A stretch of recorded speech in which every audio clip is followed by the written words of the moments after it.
Oh,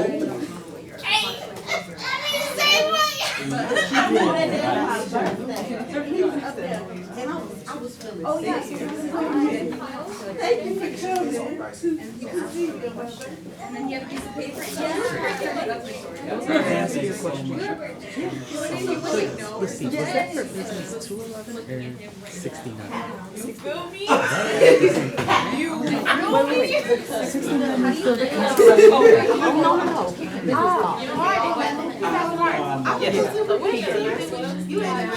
Yeah, I'm wrong.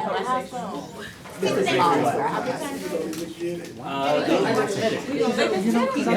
There was an error in the process. We get two of my free classes, so they may not be giving me. I can tell all of my class. They are currently fixing them, but they all, I took them all in. Let me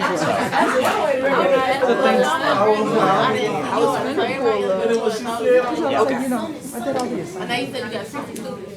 Actually, I did. I checked. Actually, I was forgetting a class. I actually have exactly 100 students this semester. No rush, take time. Yeah, because I had a new business communication class just start last week, and that has 25 students. Do you do business communication as well? Not here at Concordia. Yeah, and I'm doing journalism at SXU. For that class of business communication, do you focus more on like styles of communication, the messaging? It's mostly like the types of messages we produce. So, and a lot of it's kind of professional development in a way. So like writing cover letters, writing, doing you mentioned an elevator pitch. That's one of the assignments.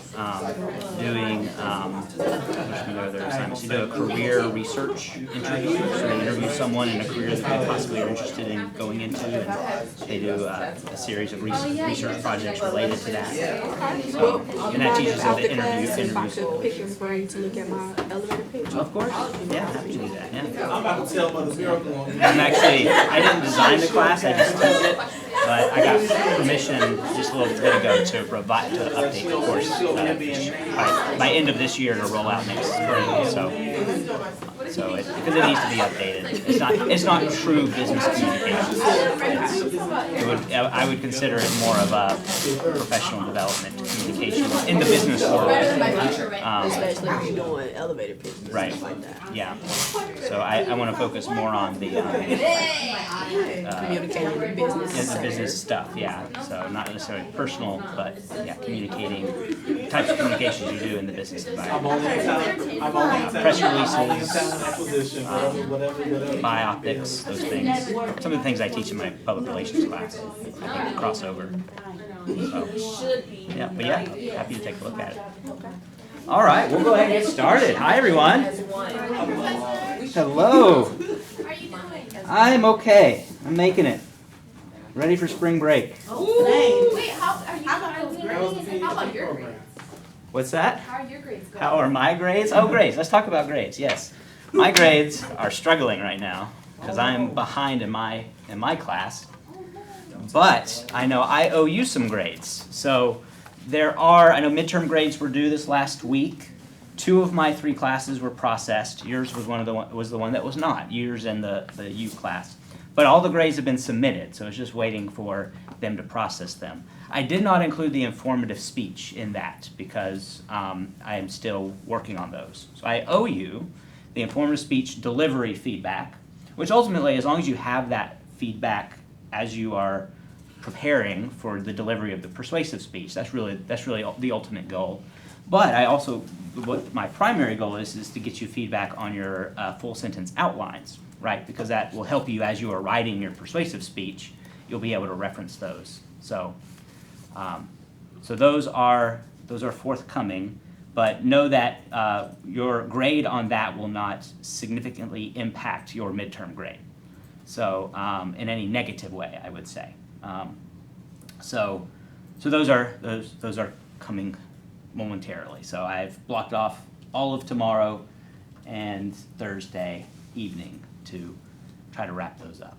So yeah, so those will be coming shortly. And then your midterm grade should be at any moment. Once they process them, you should be able to see your midterm grade in in wherever you see them. Navigate, is that where you go to look at your midterm grades? Is it Navigate, or what is it? I just use the portal. Oh, the portal, yeah. So, any questions about that, about grades? I know, again, I just checked to look to see, because I really wanted to make sure I was caught up on everything up to the informative speech, so that you had as accurate as possible grade.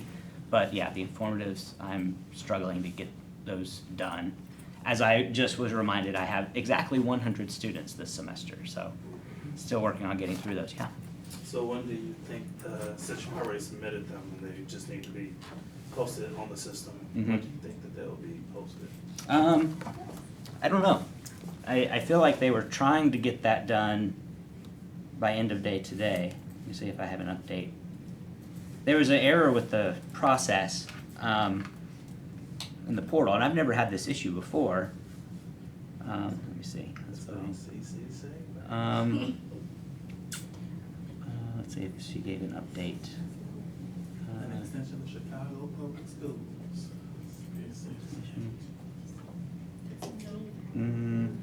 Oh, here we go. Nope, no update yet, so I'm unsure.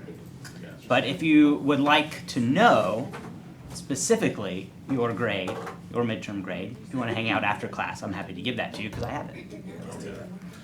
But you could also look in Brightspace, and Brightspace should be able to tell you what your current point totals are, and if not, there may be a setting I need to adjust. Because ultimately it comes down to how many points have you earned versus how many points are available at midterms. And so, so again, I didn't include informative speeches in that since I wasn't done grading them. So total points earned up until the informative speech, and divide that by total earned, and you'll get your points, and points will equal the grade. So it's not some mystery, or shouldn't be a mystery. But like I said, if the points aren't showing on the grade book in Brightspace, I may just have to switch a setting. So I know I have to do that in Blackboard for another university. So yeah, but yeah, if you want to check on it after class, feel free to hang out. I'll stay later if you want to look at that. Other questions before we move on? Yeah, but I hope you're ready for spring break. I'm ready for spring break. So. Much needed break. So, and I do want you to take a break. And so as I mentioned, I think probably briefly last time, I'll be adjusting what we do after spring break, because right now what's on the syllabus is we come back from spring break and do persuasive speeches. And so, and we do, but I want to be able to give you time after spring break to work on that so that you don't have to spend your spring break working on it, because I want you to take a break. So I will try to, by Sunday, post kind of what that modified schedule will look like, which will essentially I'll try to give you like up through that Tuesday and Wednesday basically, maybe starting speeches on the Thursday. It's kind of what I had in mind. So like a Thursday, Tuesday, Thursday, since we have to do 3 days of speeches.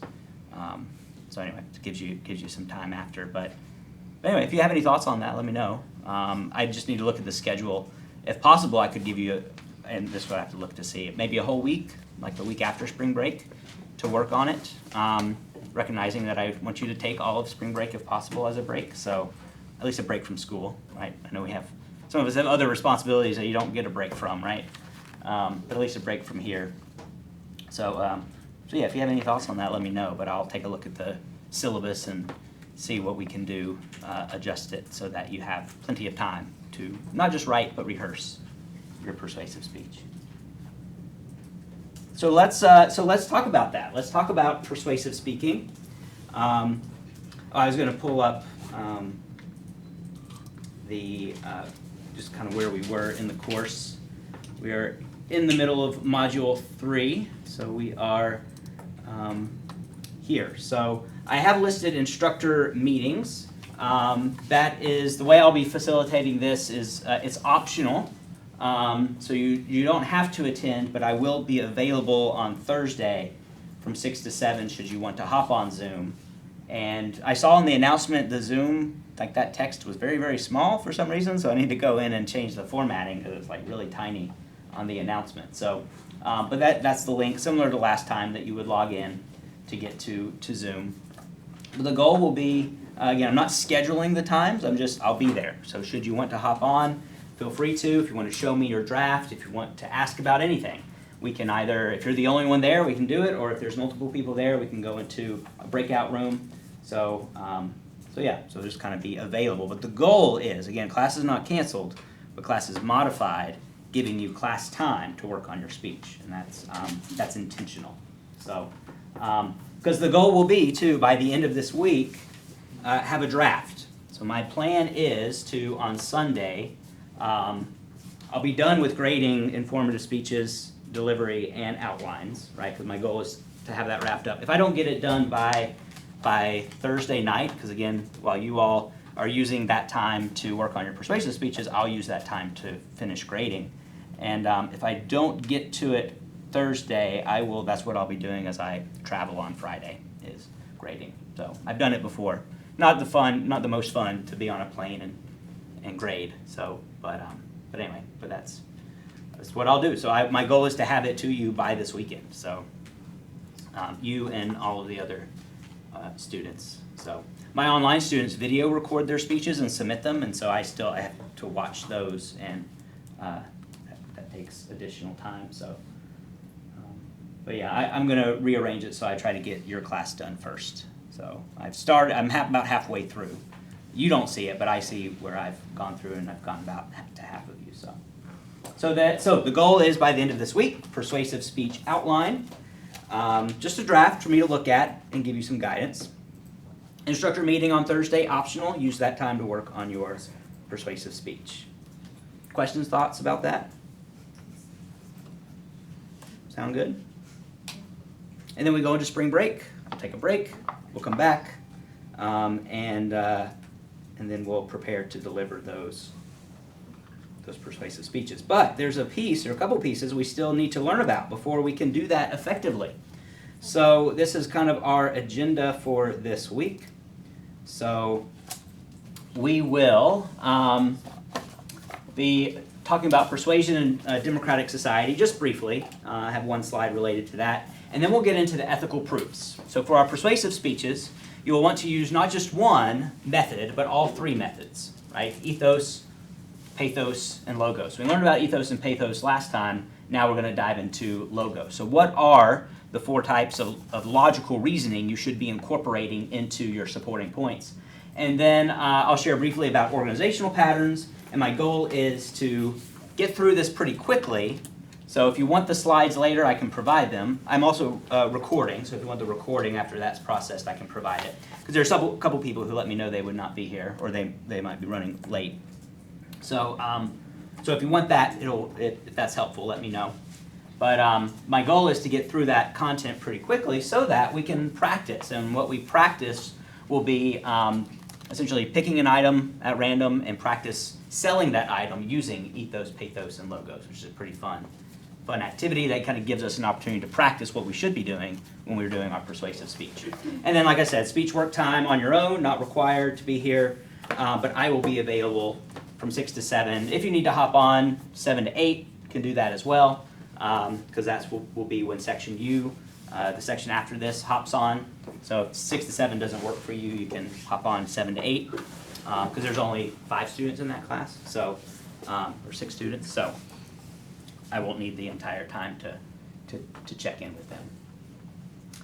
All right, so let's talk about democratic responsibility. So our book, the reason I chose the textbook that we have is because I like the framework. I like the lens, right, that it applies what we are learning to democratic engagement.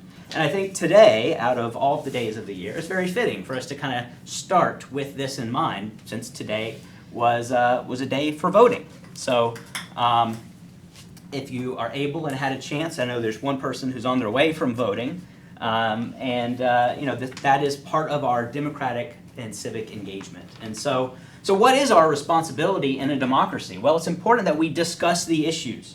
And I think persuasive speaking will be even more valuable to you when it comes to discussing the issues, because you have to form an argument. You have to take a position, form an argument, and provide support for that argument, which you don't necessarily do in an informative speech. But this is what we do, right? When we engage in discussions with people at work, right? When people in classes and we are debating the sides of an issue, that's persuasive speaking, just in a group context.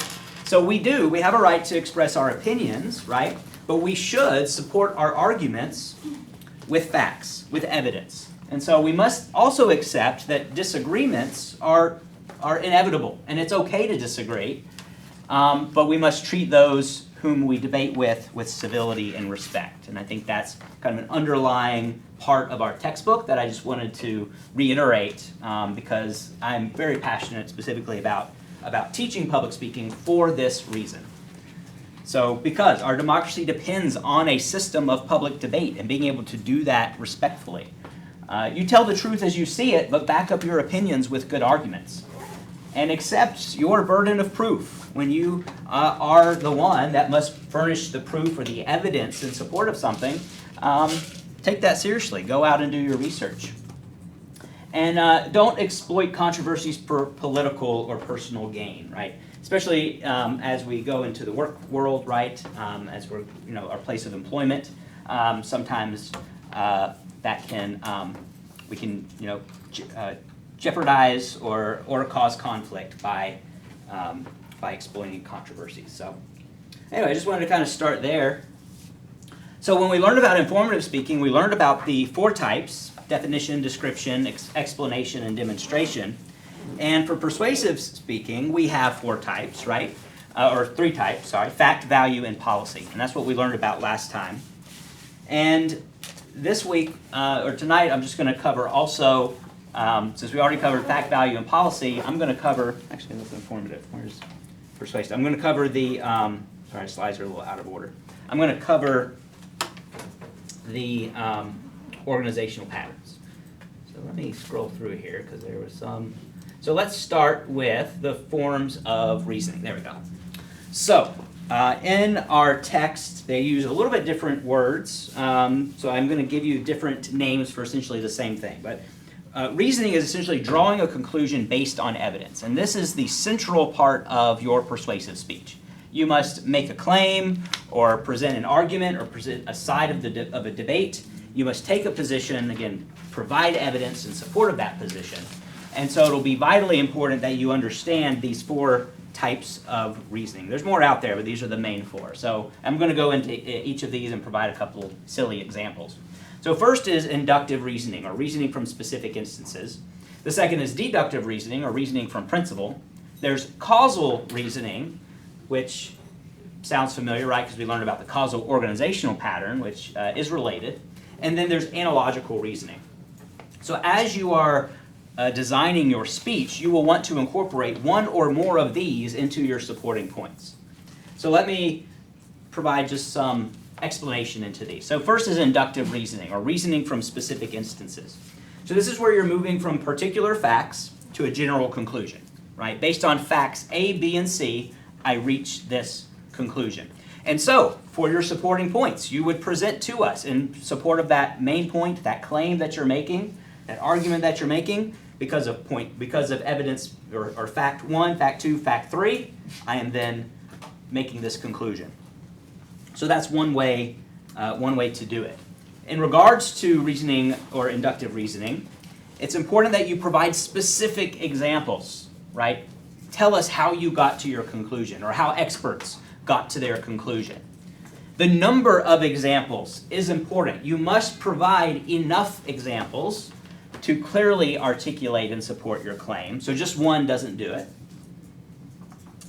Your examples must be representative of what is most common or most easily or reasonably understood.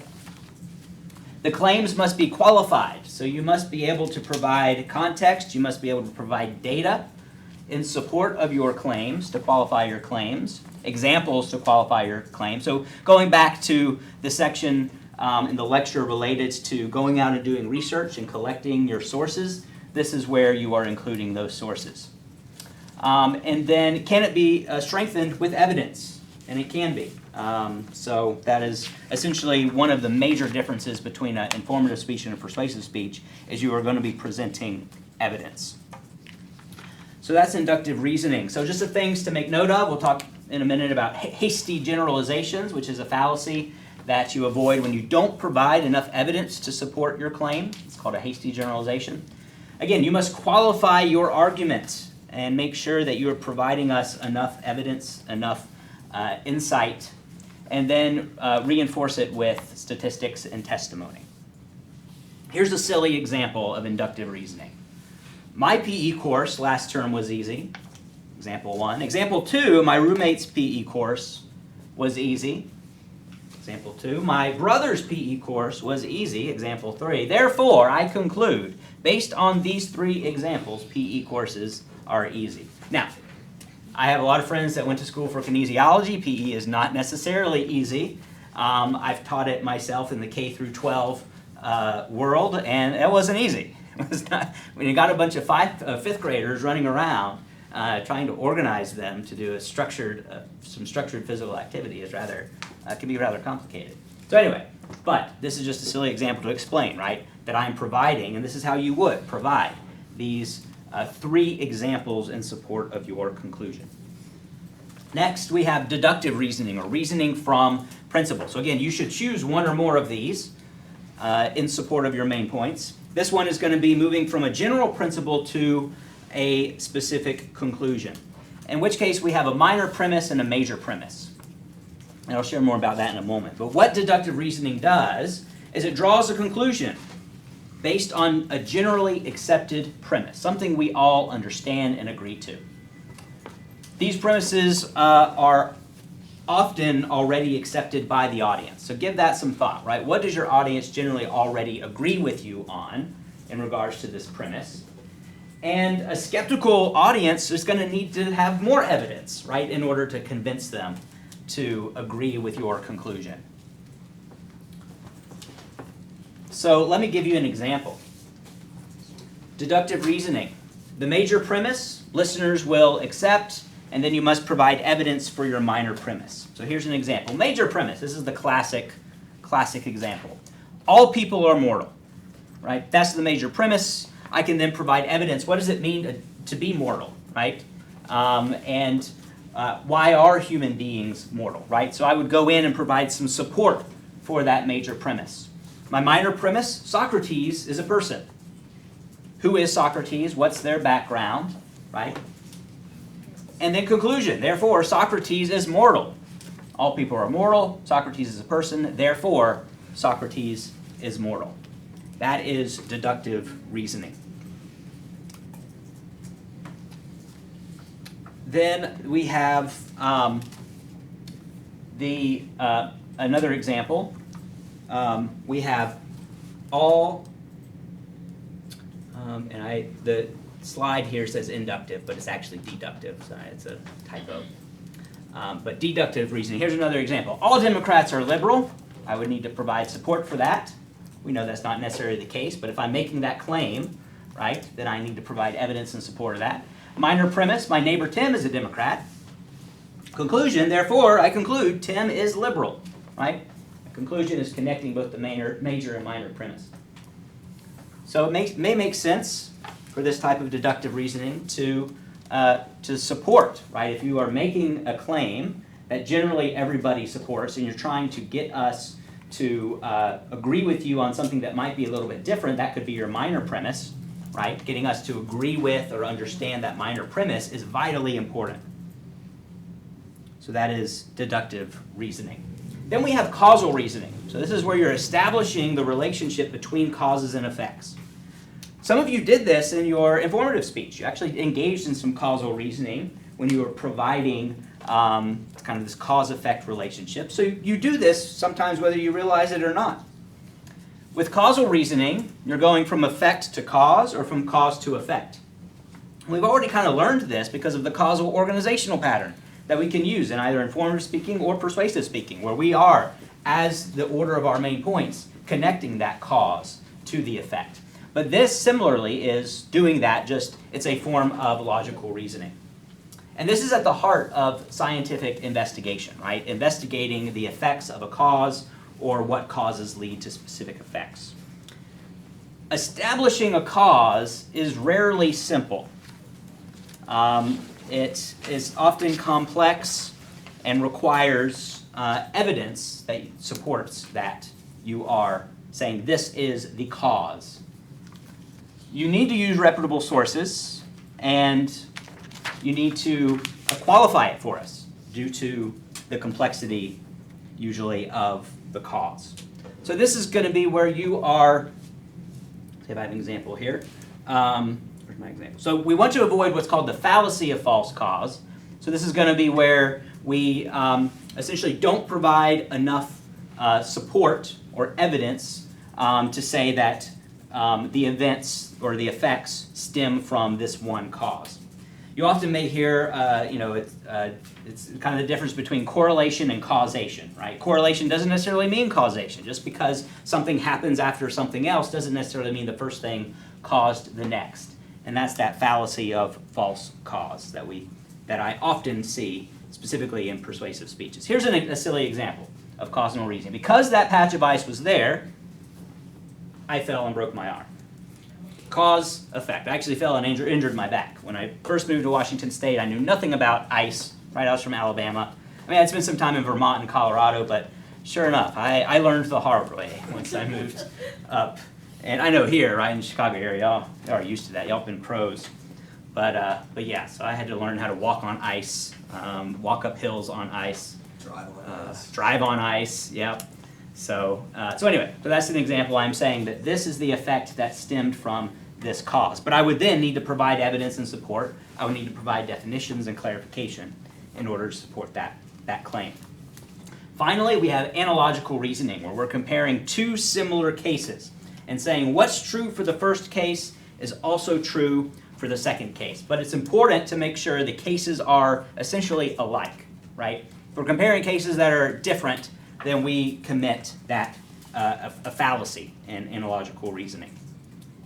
So what's true in one case will be true or may be true in another if we're making that claim.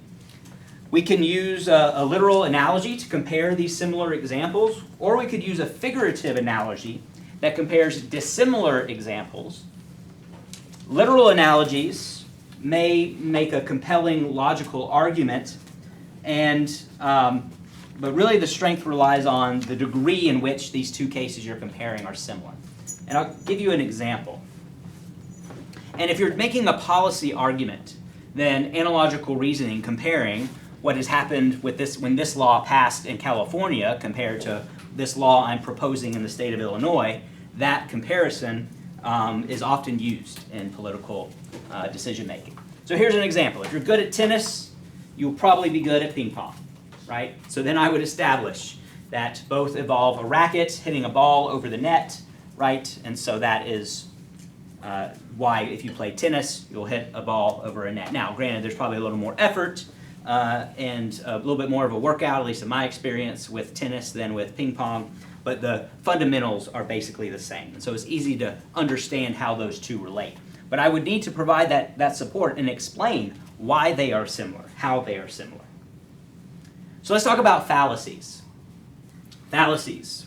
Strange word to essentially mean errors in logical reasoning. And some of these you may have seen, or some of these you may have heard about previously. And I have a graph here that's hard to see, but I'll post this on Brightspace because I found this online. I thought this was a good kind of one-stop kind of example and explanation of a variety of different fallacies, some that weren't even mentioned in the text. And so, but I want to talk through the most common that I see in persuasive speeches. So I'll post this, because I know it's kind of hard to see, so I'll post this on Brightspace as a photo.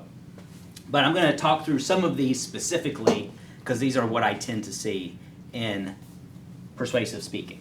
So first is going to be the hasty generalization, jumping to a conclusion based on insufficient evidence. And I have a few silly examples that don't necessarily relate to public speaking, but they're just examples of these fallacies in general. So here's an example of a hasty generalization. College dropouts always make excellent business leaders Just look at Mark Zuckerberg, Bill Gates, and Steve Jobs. They all dropped out and went on to create powerful companies. Right? We know they are the exception to the rule. They are not the norm. And so by just saying that these people who are the exception are the norm, right, and we're using them as our to make this point, would be a fallacy. Let's talk about false cause. So that's really one of the most common ones that I see. So where you assume that because one event follows another, the first event caused the second. So that fallacy of false cause is pretty common. So here's an example. When a team from the NFC wins the Super Bowl, economic growth during the next year is stronger than when a team from the AFC wins the Super Bowl. Therefore, if we want economic growth, we should root for a team from the NFC to win the Super Bowl this year.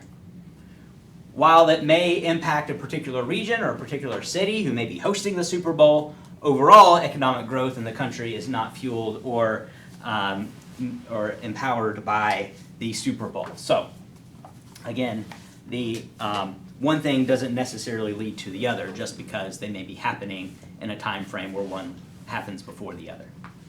The next is going to be invalid analogy. So this is going to be when you are comparing, doing analogical reasoning, and you're comparing two similar things, but those things are not essentially alike. So if you do not do a good enough job explaining to us why they're alike, invalid analogy. Bandwagon. So if you make the claim that something is popular, and just because it's popular, it's good and it's correct, that is a fallacy. So we can't assume just because something is popular that something is good or correct. Here's an example. The governor must be correct in his approach to social policy. After all, the polls show that 60% of people support him. Just because the governor's policy or governor is popular doesn't mean his policies are correct, accurate, or good. So that is the bandwagon example that I've heard in a speech. It's something very similar, just like this. Red herring. We may not see these as often in persuasive speeches, but this is where an irrelevant issue diverts the attention away from the actual subject. And we see this a lot in political debates. When two people are debating and then one person just inserts something that has nothing to do with the debate or is intended to distract or deflect. We can do this, and why I bring this up is we can do this unintentionally ourselves in our own persuasive speeches. Sometimes we can get up here, we can get nervous, and we can get going through the speech that we've rehearsed, and then we get to the end and maybe we forget something. And so we insert some new information after we already say in conclusion, or maybe we've already gotten through our main points and we insert some new information, right? Because we realize maybe we forgot it or we wanted to make sure we included it. And that distracts, that essentially diverts attention away from at least the planned execution of your speech. And sometimes if that is an ad lib or an impromptu message or impromptu words, then it can really distract and throw off your audience. Here's an example.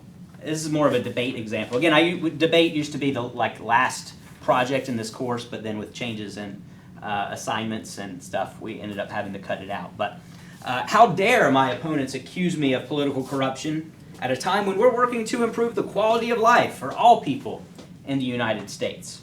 Again, you could be doing good work in some capacity and still be corrupt, right? Things aren't necessarily mutually exclusive, and there have been some corrupt people throughout the years who've passed some good policies and done some good work, but they're just corrupt, right? Ad hominem. This is when you're attacking a person rather than dealing with the issue. So in your persuasive speech, if you get too personal in regards to the issues, then this is where that kind of appears and kind of makes its appearance. Yeah. So ad hominem. I don't see this one as much, but it often comes through in debates like this. The head of the Commerce Commission has a number of interesting economic proposals, but let's not forget that she comes from a very wealthy family. Avoid those personal attacks. Either or. This one I see pretty commonly, especially if you're presenting ideas or a policy, forcing us to choose between two alternatives when more than two exist. That is a either-or fallacy. If there are multiple options, if you're going to ask us to choose the best one, you need to present to us all of the options, not just one or the other. So you can't force us to choose between two alternatives when there are more than two exist. And in a persuasive speech, the easiest way to do that is to do the research and determine what are the other options. And if their other options are not the best, you can kind of lump them all together and say, these are the other options, and I have determined based on this fact, based on this research, these are not effective. And I would rather you focus, on this one and that one. So you can give it, but you still have to give it to us, right? You can't just give us two options. So this is an example. The government must either raise taxes or eliminate services for the poor. Government work is a little more complicated than this. We know it's not an either or, that there's room in the middle, right? That it's not just raising taxes or eliminating services, that there's an in-between. Or a third way, as one of my friends says. Slippery slope. We see this pretty commonly where you're assuming the first step will lead to later steps that can't be prevented. This is, if you're particularly passionate about a policy change, right, you might be trying to convince us of a particular plan of action, and if we don't do this, it's going to be horrible, right? The prime example that I've heard in a variety of speeches is if you're doing a speech on climate, any kind of speech on climate or the environment, it's very easy to do slippery slope because there are researchers out there that say, right, we are coming up to the point where it can't be fixed, or we're coming up to a point, or we're already beyond the point where it can be fixed, right? And so, but when you're giving a persuasive speech, specifically, again, I see it most with environment and climate-related persuasive speeches, you can't assume that where we are now is going to lead to a snowball effect, basically, and get worse. Here's an example, silly example. Now that everyone is texting, posting on social media, and sending video messages, it's only a matter of time before people forget how to write complete sentences and the whole English language will fall apart. Slippery slope. There you go. Appeal to tradition and appeal to novelty are kind of opposites. So just because something is old doesn't automatically mean that it's better. And then appeal to novelty is assuming that something new is automatically better than something old. So I see those pretty commonly. So those are our most common fallacies that we see. It's currently 6:11. We'll take about a 4-minute break. 6:15, let's pick back up with the second part of our course. So 6:15, take a break, stretch, get some water, get the blood pumping, and then we'll pick up with organizational patterns. So we'll cover just organizational patterns real quick. Then we go over patterns. And since this is not necessarily new, we'll just cover a couple additional organizational patterns that you can use, and then we'll get to our activity. So to start out, organizational patterns, again, is how you are ordering your main points. We had our, we had topical, we had chronological, we had spatial for informative speeches. We have different ones that we'll use for persuasive speeches. Similar to topical, right? Topical is kind of the catch-all, right, for organizational patterns. If it doesn't fit any of the other, chances are it's topical. Direct method is somewhat similar to that. Direct method, you are making a claim, and then you are providing a list of reasons in support for that claim. And each reason that you provide directly supports that claim that you are making, and that's called the direct method. Here we go. Direct method. So with the direct method, this again is the simplest way, but as you provide reasons in support of your claim, you would still need to include credibility, emotion, and logical reasoning, ethos, pathos, and logos. So you would still need to, for your supporting points, take us through either inductive, deductive, causal, or analogical reasoning, and in order to support that claim. Let me give you an example. So this would be a persuasive speech of fact. Vegetarianism offers many positive health benefits for people struggling with obesity. Number 1, it reduces processed food that is consumed. Number 2, it promotes reflective consumption. And 3, it decreases the likelihood of cancer and, misspelling, heart disease. And so here I would be doing a persuasive speech of fact because I'm trying to convince you that this exists, these benefit exists, and that this is true, that this claim is true.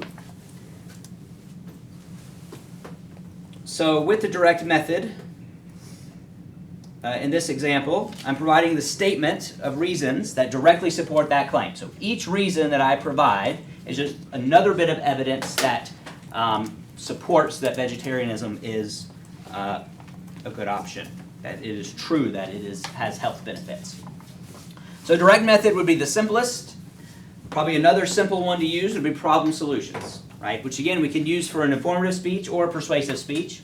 When we use it for a persuasive speech, we want to make sure, again, we are presenting all three of these, right, methods, credibility, emotion, and logical reasoning into our support.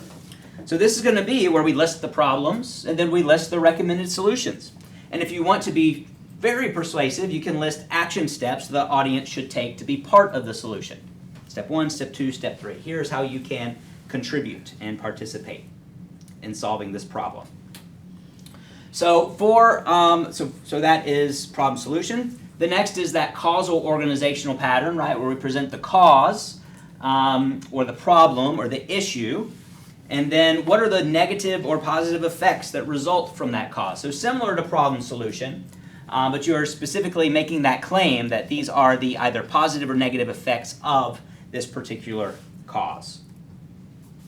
Here's an example of cause and effect. This would be a persuasive speech of facts. I'm convincing you, providing you that this is, or presenting this to you as true. Marijuana criminalization has destroyed families. So then I present the cause. These laws that have been passed have criminalized marijuana, and the effect is law enforcement have been targeting men of color. And the effect, a secondary effect, is increased incarceration rates. And so those are the effects of this cause, of these laws that have been passed throughout time that criminalize marijuana. And we're seeing some changes on this. I could do this as a value and say marijuana criminalization has destroyed families, and that is immoral, right? That is wrong, right? So I could do that as persuasive speech of value. I could do it as policy, where I may have to also present the facts or convince you that it is immoral, but then I present a plan, right, for improving this. Here are the steps that we need to do. We need to pass a law, right, that corrects this. We need to legalize it, right, instead of criminalize it. Here's another persuasive speech of fact. NASA funding led to new inventions. The cause, NASA funding NASA was founded to explore space, and as a result of them being tasked with that exploration, they created things that didn't exist previously. They created new inventions that benefit society to this day. Now, if I wanted to dive deeper into the benefits or why this is good, that would be a persuasive speech of value. And I don't necessarily know if I could make this a persuasive speech of policy. Maybe if I was advocating for a specific plan for increased or continued NASA funding.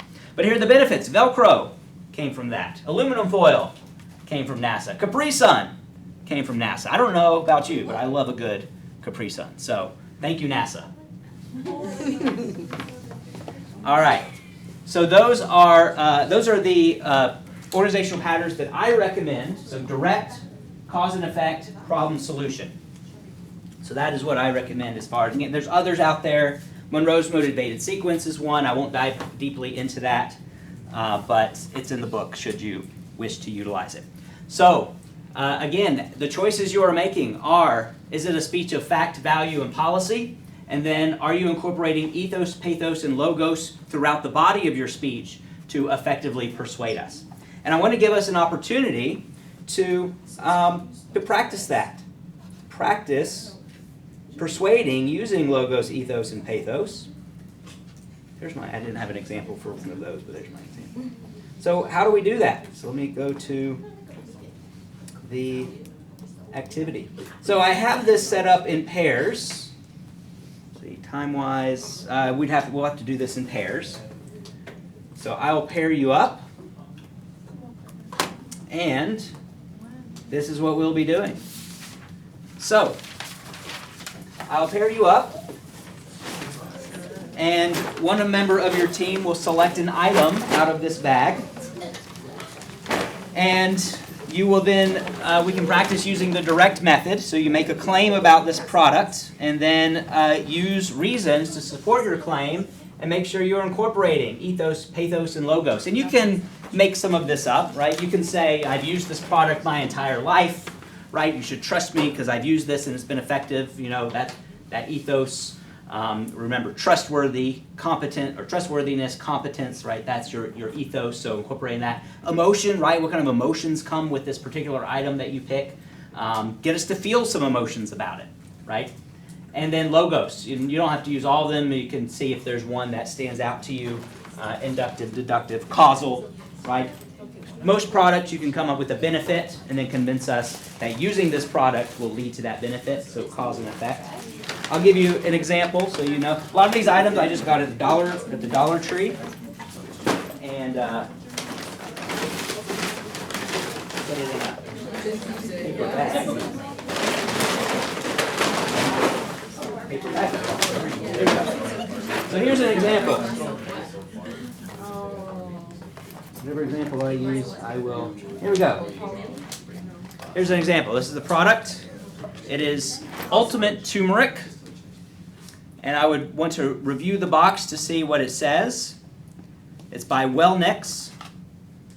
Long used by Indian and Asian cultures as a natural form of treatment of countless conditions, including inflammatory conditions like arthritis, turmeric provides the benefit that you need to feel better. So I would then take this product and say, I've used this product and I have benefited from this product. You will benefit from this product. And matter of fact, you will feel so good, you will want to, I don't know, insert whatever you want to do. Logical reasoning, right? I just did a cause and effect, right? This has benefited me. I want it to benefit you.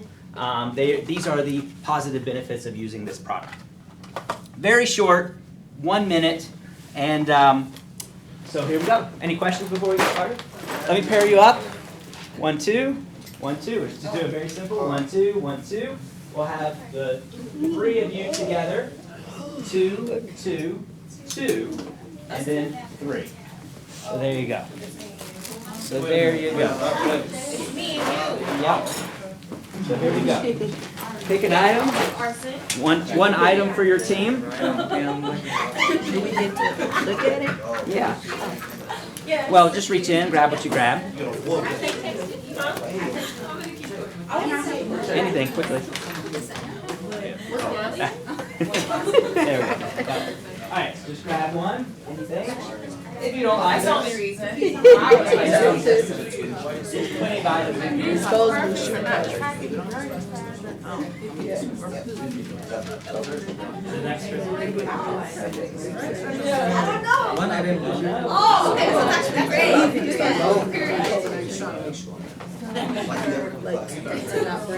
great. Switch, I can use it. Like when somebody walk in your house, Is it available to they switch? make you Okay.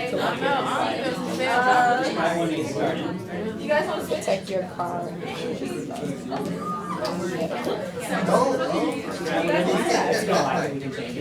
One size fit all. Basic.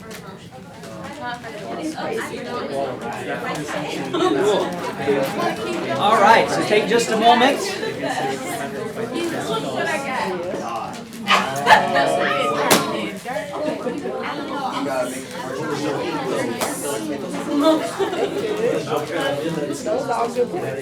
Using ethos, pathos, and logos. Persuade us to use this product.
You go ahead. Go ahead. Keep going with your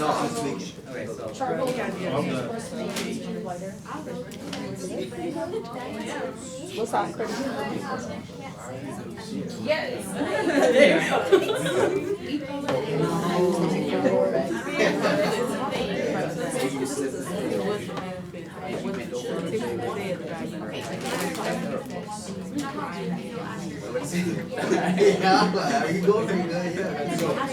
So phonics for all. This the I found this out. Step in the microwave for 30 seconds. Put it on your back.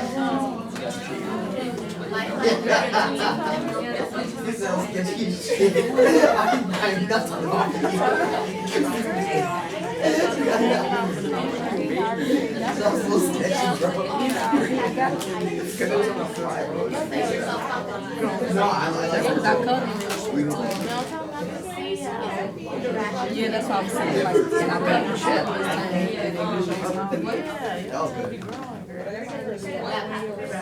I do wear my this time of shit. Acrylic on top. It's the overlay. That's what they call it. See?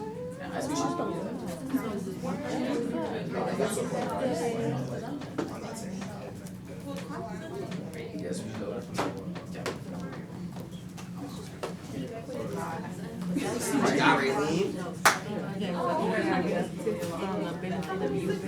Just fake it too. Okay. So, like you said, you get on there.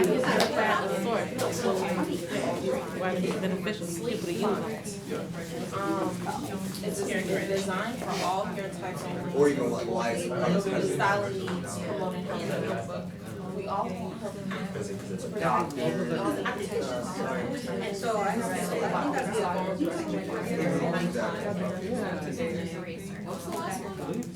a lot of I use it after my workout. I feel better. Logos would be like, What's the heat? well, turn on the voice. You did. Yeah. Well, no, I did talk about like how it came.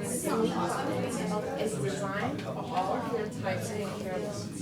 It fills every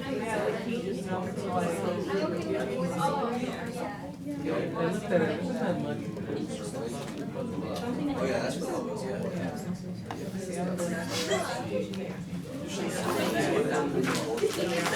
Alright, about 3 minutes remaining.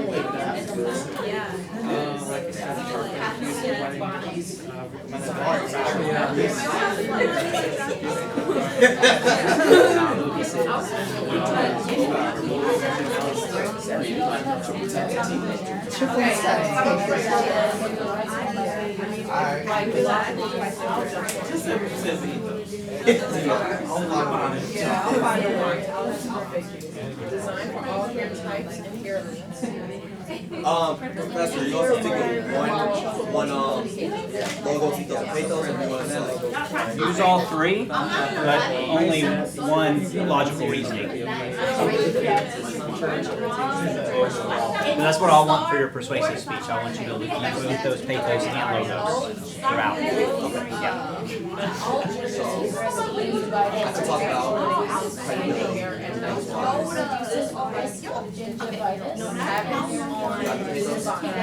You can bring up the logic. Oh, this is logos.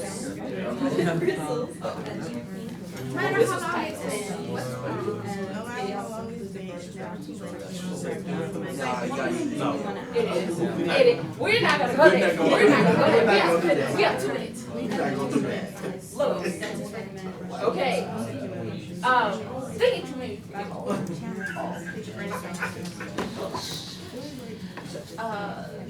What was that word? Protection for your hairstyle. As well as your hair in general. Why? Called, I guess it's called. Yeah, that's like I had it in my hand and I forgot it.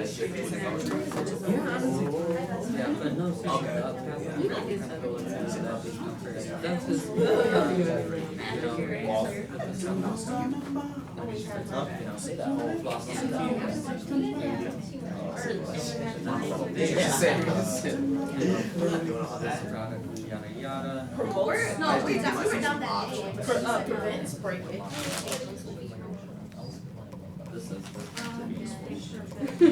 As well as moisturize.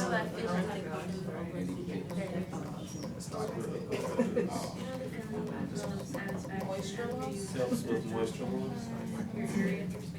really long. Casino. Casino would have to be like sports betting or like totals tax and shit. Next time. About 30 seconds to wrap it up.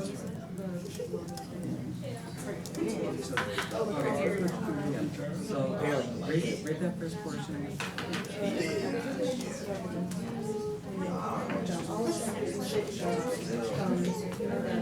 So you really do like it. So I already know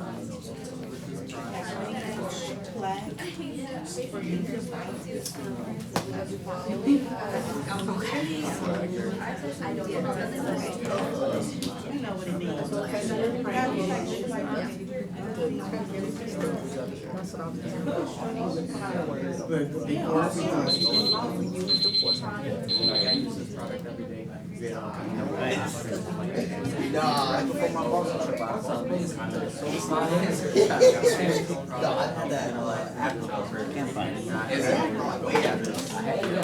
All right. So let's persuade. I'll start off with my example.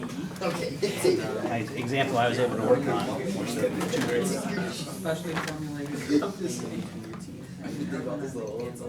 All right. We ready? For ease and comfort. All right. Here we are. Are you scheduled for a drug test at work? Have you enjoyed a little too much of the devil's lettuce? This at-home drug test will help you. I have used this and successfully passed a drug test. It is easy to use. It's 98% accurate. I have used it and it has worked. Experts also agree that this is the best test to use at home. Don't get fired. Know in advance.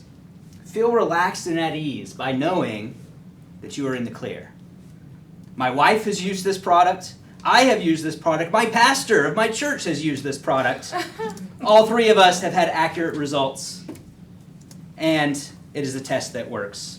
So you partake in a little Mary Jane, use this, make sure you're clear. The VeriQuick at-home marijuana drug test. There you go. All right. So there we are. We'll start on this side, and we'll go to the back. We'll cross over, and then work our way to the front. And that is how we'll round up our time. So next up, and let's give her some round of applause when they're done.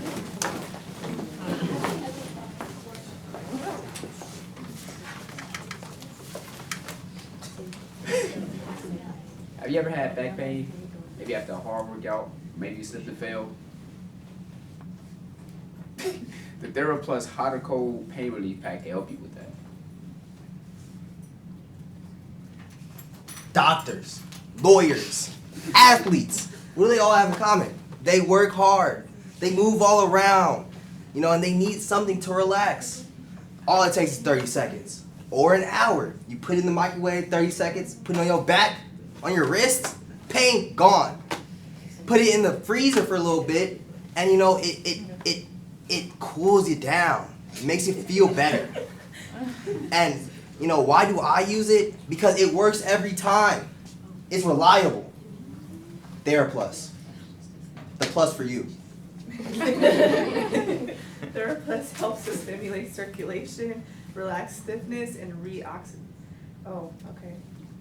puts oxygen back in people's tissues. And I approve of this message. Thank you. All right, there you go. All right, next up. I read the wrong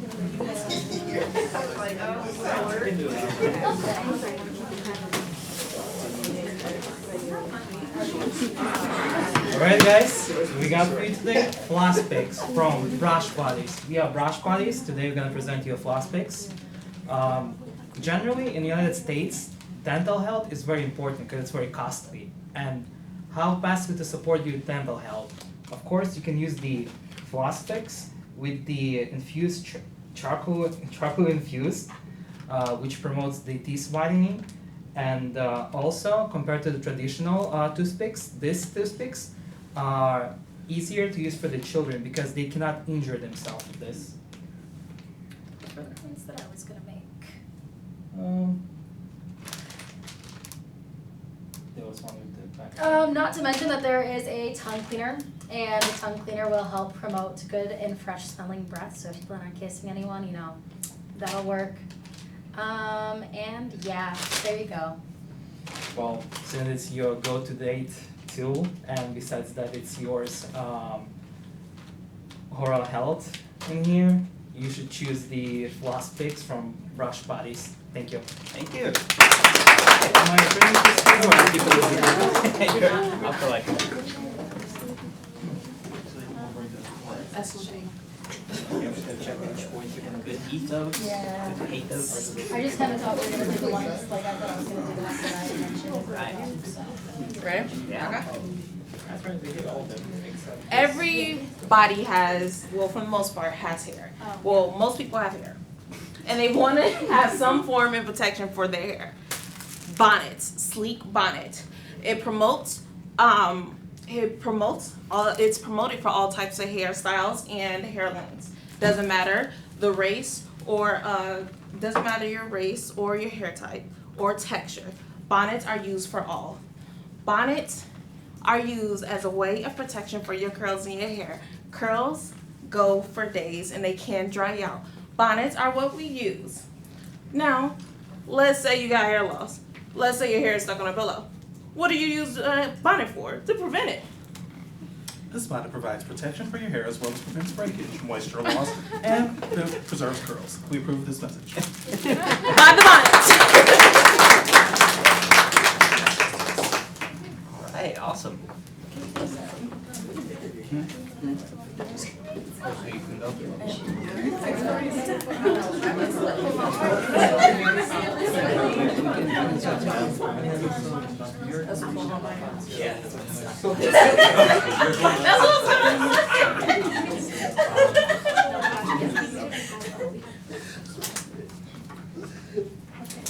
Going to school and working downtown, we do a lot of walking around. So we know what it takes to make walking more comfortable. And what is that? Socks. So buy your favorite pair of socks to keep yourself warm on cold winter days in Chicago. Buy yourself a Star Trek pair of socks, or blue socks, or gray socks. Just buy yourself some socks. Buying these socks will keep your feet warm, it'll prevent blisters, it'll give you moisture control, temperature regulation, and comfort. So, thank you. Thank you.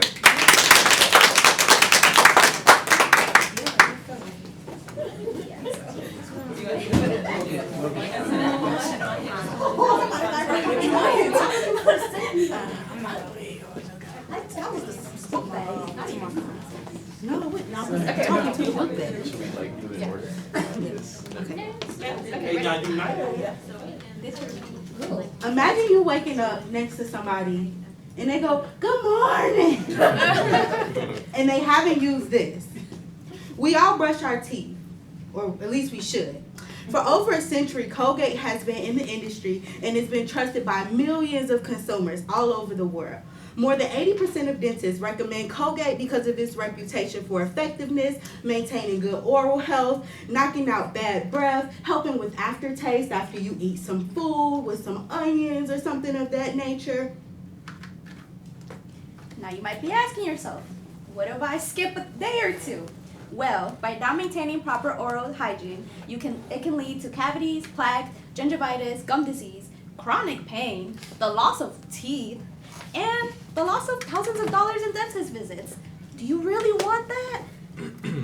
Having poor teeth hygiene can severely affect self-confidence and your day-to-day interactions. With a fresh breath and a clean-feeling mouth, individuals can feel more confident in their daily interactions. No matter how long it's been, it's never too late to start on your dental hygiene. And remember to smile. Awesome. Thank you.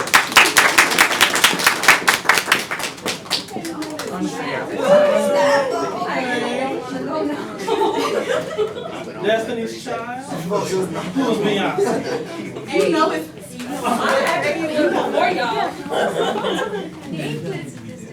I was not expecting this. Like everybody was so good. Have you ever been uncomfortable at the dentist's office? When they poke at your teeth and at your gums, you know that a brutal comment is soon to follow after.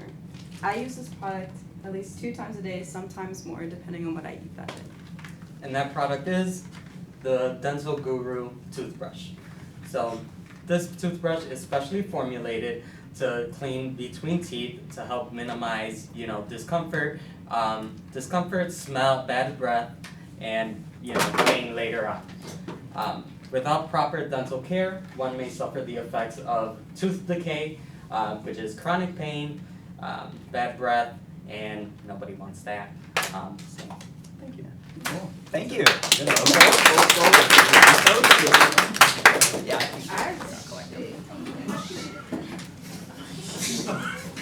That was no. That was checklist. All your responsibility, please. The weekends for me, like most people, are solely based on getting my household together. I spend a lot of time cleaning stubborn surfaces, and Magic Eraser never proved me wrong. You may also know the feeling of satisfaction after cleaning your area. Well, the Magic Eraser just made that 2 times easier. Now Mr. Clean Magic Eraser is 2 times stronger with Durafoam, and it requires 40% less scrubbing.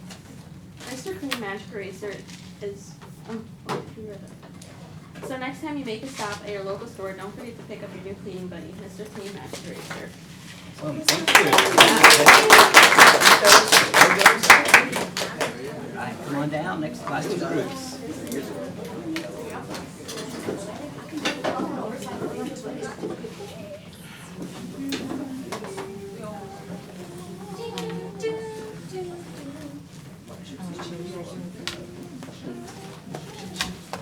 Have you ever looked for ways to pass the time? We've been doing word finds for years, sometimes to pass the time on the bus going home or as assignments in class.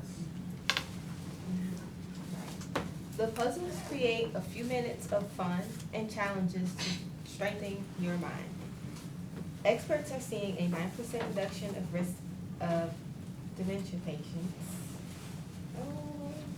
And doing word games like this one has shown to improve memory and make cognitive improvements. That's all we have. Thank you.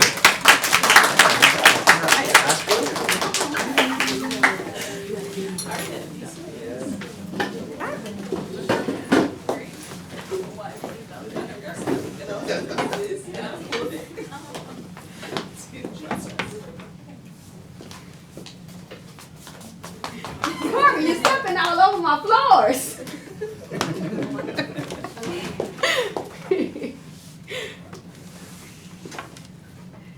Go ahead.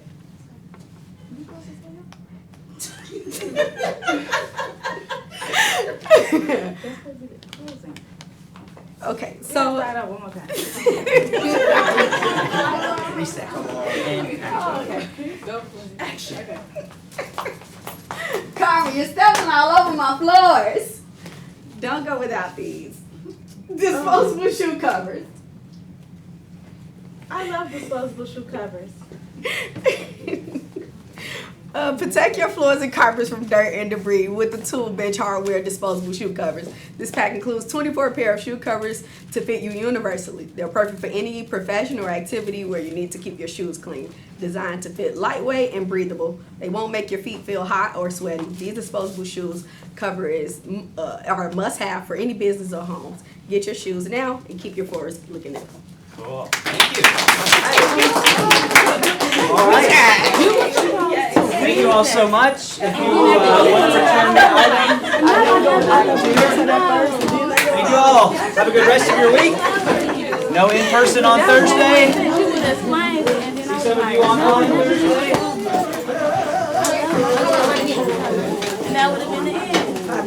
Have a good weekend.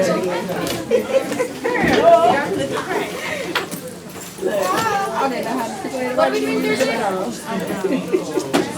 Optional check-ins. Is that what the bonus check-in?